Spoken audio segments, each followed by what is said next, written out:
What's up, guys? This is my first YouTube post. I'm very excited. If you guys don't know who I am, my name is A.Ron.B.Lee. I'm a counselor slash writer. I'm just here to bring you some information, whether it be from celebrities to regular people to you people to me people. Here to give you my advice based off of my experience as a counselor and as a writer for any bit of news or any information that comes our way. This is my first post. I'm extremely excited about this, and I want to thank you guys for watching. But disclaimer, let me just make it very clear. I am not a professional licensed therapist, and I am not a medical doctor. However, I do have an experience. I have experience in mental health as well as prison reentry. I've been in this field for about 5 years now, with both respectively, including internships as well as a lot of different things that I've been doing. With helping out the community all over the city of Newark, as well as all over Essex County and the state of New Jersey. So I am pretty much qualified to talk about some of this stuff. So today, I will be talking about social media and how it has made me depressed. We get used to the idea of expecting likes from other people.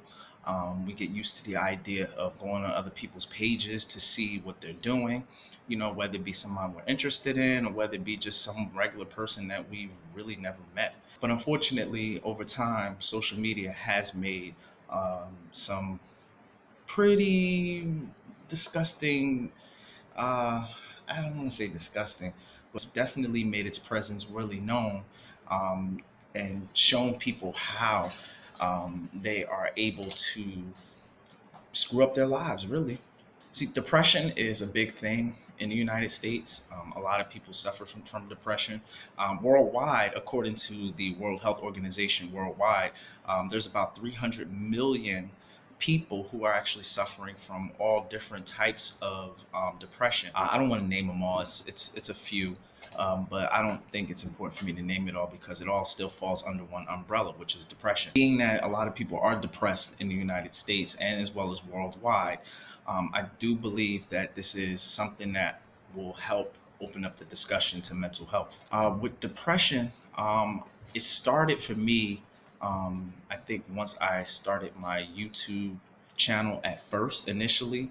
For me, it has been very hard for me to do something like that, considering the fact that I personally don't have too many social media. A Twitter account, I don't use it. I do have an Instagram account. I use that very frequently. And I also use my YouTube page, but this is my first post on this channel, so I don't normally use it as much as many people would expect me to use it. But I'm using it now, and I'm here. So what's up? Ultimately, all I'm here to do is just to kind of show you guys and let you guys know that my experience with social media and Instagram has made me depressed because I expected those likes from people that I didn't get. There were people who unfollow me for no reason, thinking that I was, friends with them. And some people that I've known for years, that I've been following for years, never followed me back. Kind of things that actually made me feel depressed about everything and how my life was moving. But it wasn't just social media, it was also a large part of my experience in life. You know, from relationships to failed careers, to that pressure that you get after you graduate college. There was so much that I was actually going through. Fortunately, some people don't get through it. But fortunately, for some people who do get through it, I really do hope that you do get through this. But I do hope that this video does help. So there are certain things that I think most people should be aware of. In my experience, I'm qualified to just have these discussions. I went to college. I got a bachelor's degree in psychology, and I minored in public administration and nonprofit. So I do know how to run facilities. I do facilitate groups, and in terms of mental health groups, there's this one group I facilitate called Moral Recognition Therapy, in which we assist people on how they be able to make changes in their lives. I also facilitate a fatherhood group. If you guys haven't noticed, I'm in my office at work right now. I'm really excited that I'm actually able to give you guys this information on how I was able to get through depression. These are the top things that I think you should be able to utilize while you're in this mode of depression. Um, One, seek treatment. It is very important for you to seek treatment. Mental health treatment is a very important factor in your life, and I think a lot of people should really consider receiving some type of mental health treatment just to see that what they're dealing with is really something that needs to be diagnosed. So I think seeking treatment is very important, and people should really consider that. Two, I do believe that a lot of people get very comfortable with the way things are in their lives. So, two is to just get uncomfortable with, or get comfortable with the uncomfortable. Switch that for y'all. Get comfortable with the uncomfortable, which means if you're comfortable doing something now that may be something that you really don't want to do, get uncomfortable with something that you do want to do. And that's a lot of people. A lot of people get depressed with something that they're doing with their lives because all they have to do is just make money and pay bills. But they don't realize that what they're doing is probably something that's closely linking to their depression, or closely linked to their depression, in other words. Yeah, I think you should really consider moving on to another career and probably doing something that's going to make you happy. Yeah, you might struggle. You might go through a whole hardship of, damn, like this is hard as hell. Overall, I think making those changes and trying to, adjust into your life that you want to live, I think it'll be very important for you to consider that.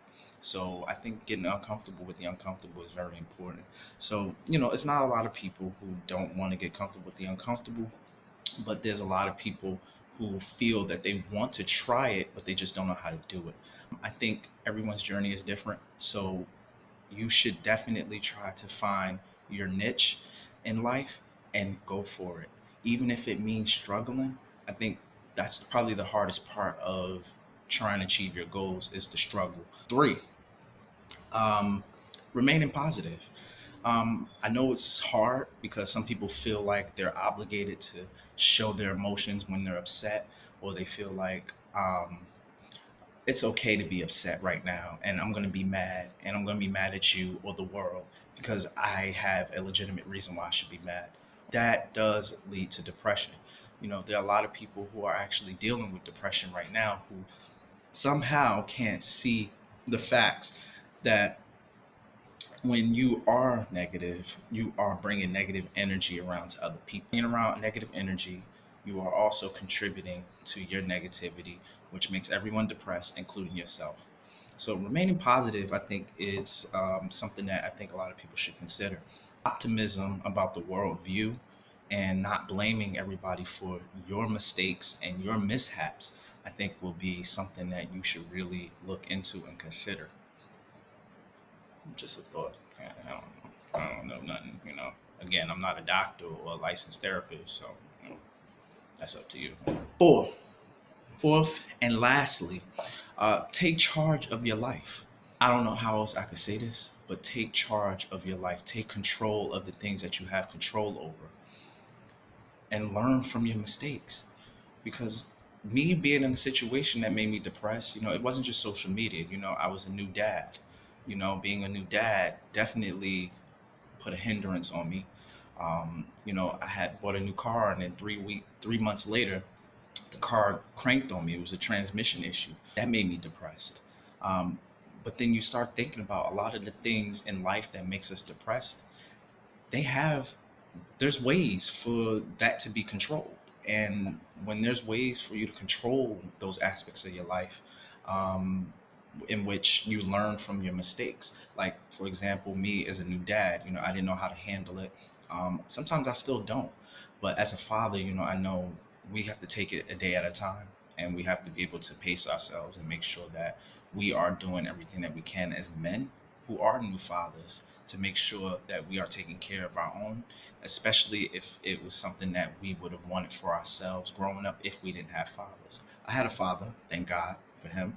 I do believe that we do have a duty as fathers to give that child the life that we've always wanted for ourselves. Or if you've had a father and you had a good life, what about the life that you lived? Don't you think that that new child should be able to get that same life that you had? And I knew that I had to do something.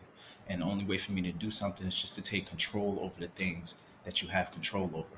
Because if you don't have control over things, then you know, I I love God.